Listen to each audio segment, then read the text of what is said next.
5 most common low-carb mistakes and how to avoid them. While low-carb diets are very popular, it's also easy to make mistakes on them. There are many stumbling blocks that can lead to adverse effects and suboptimal results. To reap all the metabolic benefits of low-carb diets, merely cutting back on the carbs isn't enough.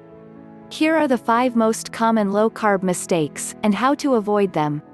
1. Eating too many carbs. While there is no strict definition of a low-carb diet, anything under 100 to 150 grams per day is generally considered low-carb. This amount is definitely a lot less than the standard Western diet. You may achieve great results within this carb range, as long as you eat unprocessed, real foods. But if you want to get into ketosis, which is essential for a ketogenic diet, then this level of intake may be excessive. Most people will need to go under 50 grams per day to reach ketosis. Keep in mind that this doesn't leave you with many carb options, except vegetables and small amounts of berries. 2. Eating too much protein. Protein is a very important macronutrient which most people don't get enough of. It can improve feelings of fullness and increase fat burning better than other macronutrients. Generally speaking, more protein should lead to weight loss and improved body composition. However, low-carb dieters who eat a lot of lean animal foods can end up eating too much of it. When you eat more protein than your body needs, some of its amino acids will be turned into glucose via a process called gluconeogenesis. This can become a problem on very low-carb, ketogenic diets and prevent your body from going into full-blown ketosis.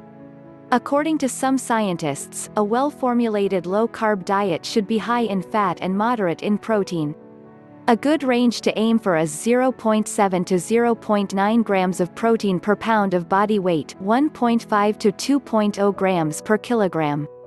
3. Being afraid of eating fat. Most people get the majority of their calories from dietary carbs, especially sugars and grains. When you remove this energy source from your diet, you must replace it with something else. However, some people believe that cutting out fats on a low-carb diet will make your diet even healthier. This is a big mistake. If you don't eat carbs, you must add fat to compensate. Failing to do so could lead to hunger and inadequate nutrition. There's no scientific reason to fear fat, as long as you avoid trans fats and choose healthy ones like monounsaturated and omega-3 fats instead.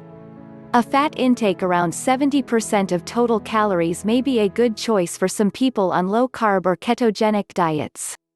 To get fat into this range, you must choose fatty cuts of meat and liberally add healthy fats to your meals. 4. Not replenishing sodium. One of the main mechanisms behind low-carb diets is a reduction in insulin levels. Insulin has many functions in your body, such as telling fat cells to store fat and your kidneys to retain sodium. On a low-carb diet, your insulin levels go down and your body starts shedding excess sodium, and water along with it. This is why people often get rid of excess bloating within a few days of low-carb eating. However, sodium is a crucial electrolyte. Low sodium levels can become problematic when your kidneys dump too much of it. This is one reason people get side effects on low-carb diets, such as lightheadedness, fatigue, headaches, and even constipation. The best way to circumvent this issue is to add more sodium to your diet. You can do this by salting your foods, but if that doesn't suffice, try drinking a cup of broth every day. 5. Quitting too soon. Your body is designed to preferentially burn carbs. Therefore, if carbs are always available, that's what your body uses for energy. If you drastically cut back on carbs, your body needs to shift to burning fat, which either comes from your diet or your body's stores.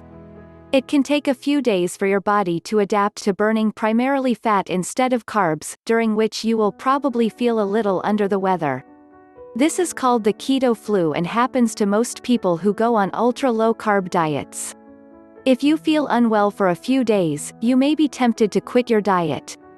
However, keep in mind that it may take 3 to 4 days for your body to adjust to your new regimen, with full adaptation taking several weeks. Therefore, it's important to be patient in the beginning and strictly adhere to your diet. The bottom line, low-carb diets may offer a potential cure for some of the world's biggest health problems, including obesity and type 2 diabetes. This is well supported by science. However, just cutting back on carbs isn't enough to lose weight or boost health. Make sure to eat a well-balanced diet and get enough exercise to achieve optimal well-being. Discover the best weight loss program, the safest for your health. Click on the link in the description.